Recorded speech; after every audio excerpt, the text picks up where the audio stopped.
आइए, Indian economy की इस सीरीज़ में हम तीसरी कक्षा का शुभारंभ करने वाले हैं। अगर आप लोग प्रॉपर नोट बनाते चल रहे हैं तो ठीक है। ये मेनली रिवाइज के पर्पज़ से क्लासेस चलाई जा रही हैं ताकि एक रिवीजन हो सके।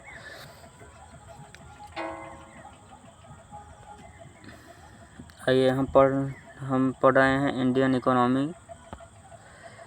इसमें हम अभी पहले टॉपिक पे हैं, प्रमुख बुनियादी अवधारणा।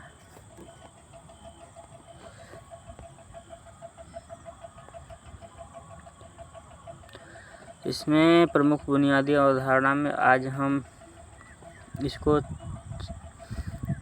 4 पार्ट में डिवाइड किया गया है। अर्थशास्त्र और अर्थव्यवस्था हम पढ़ चुके हैं। अर्थव्यवस्था के क्षेत्रक हम पढ़ चुके हैं। अर्थव्यवस्था में मांग और आपूर्ति की अवधारणा को आज हम समझने वाले हैं।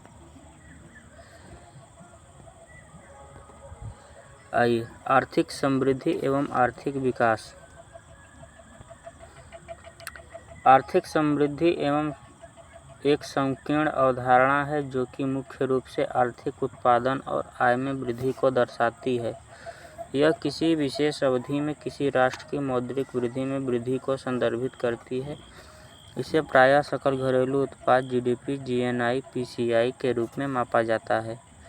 आर्थिक समृद्धि का मुख्य केंद्र आर्थिक गतिविधियों की मात्रा बढ़ाने पर होता है, जैसे उद्योग, व्यापार और सेवाओं में वृद्धि। आर्थिक विकास। आर्थिक विकास एक व्यापक अवधारणा है जिसमें आर्थिक, सामाजिक और मानवीय कारकों का समावेश होता है। आर्थिक विकास से तात्पर्य स्वास्थ्य, शिक्षा आदि जैसे सामाजिक संकेतकों के विकास के माध्यम से अर्थव्यवस्था के नागरिकों के जीवन स्तर में लाया गया सकारात्मक परिवर्तन है।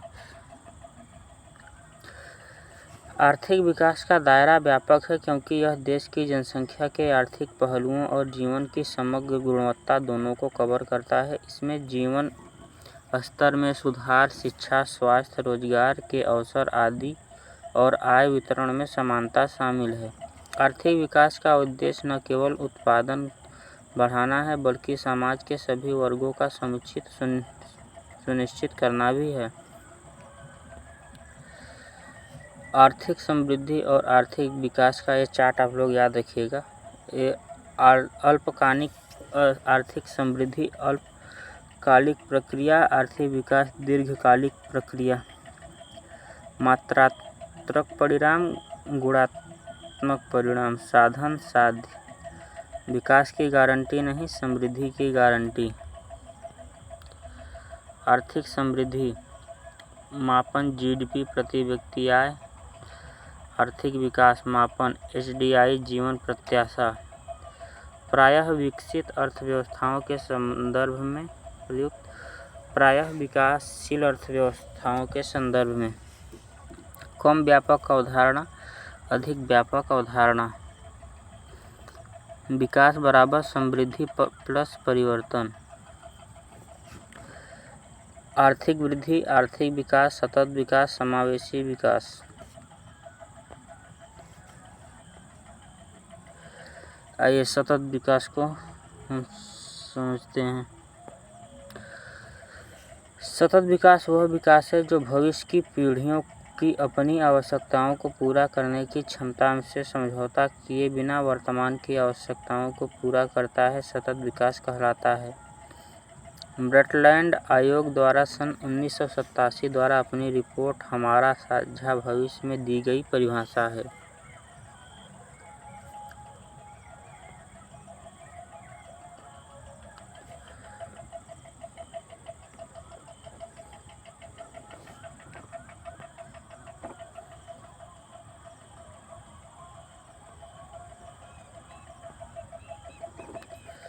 समावेशी विकास। समाज के अंतिम व्यक्ति तक सरकारी योजनाओं, नीतियों सहित विकास की पहुंच सुनिश्चित होना ही समावेशी विकास है, अर्थात विकास की समाज के सभी वर्गों तक पहुंच समावेशी विकास है। दूसरे शब्दों में ऐसा विकास जो न केवल नए आर्थिक अवसरों को पैदा करे बल्कि समाज के सभी वर्गों के लिए सृजित ऐसे अवसरों तक समान पहुंच को भी सुनिश्चित करे।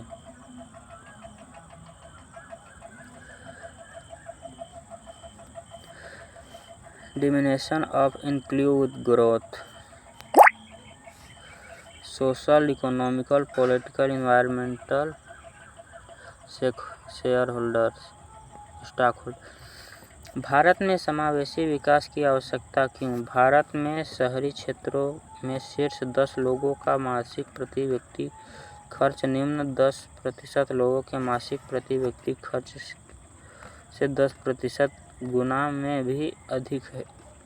इस प्रकार ग्रामीण क्षेत्रों में भी यह आंकड़ा 5 गुना से अधिक है। भारत के शीर्ष 20% लोगों की आय निम्नतम 20% लोगों की आय से लगभग 10 गुना है अधिक है। भारत की शीर्ष 1% जनसंख्या के पास भारत की कुल संपत्ति का लगभग 53% तथा शीर्ष 10% जनसंख्या के पास भारत की कुल संपत्ति का लगभग 76% है। भारत में कृषि क्षेत्र में लगभग 50% जनसंख्या संलग्न है। सेवा क्षेत्र का जीडीपी में योगदान लगभग 55% है।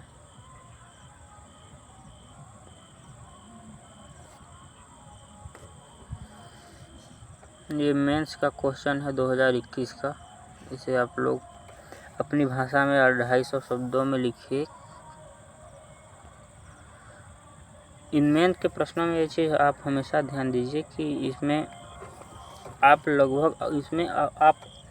अपनी मानसिकता को प्रकट कीजिए कि आप देश के विकास के लिए क्या करना चाहते हैं। ये CSC मेंस 2019 का प्रश्न है।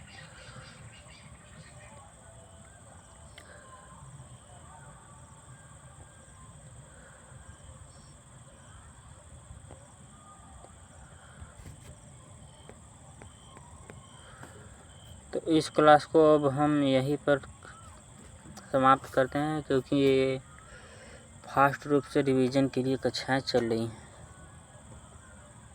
धन्यवाद।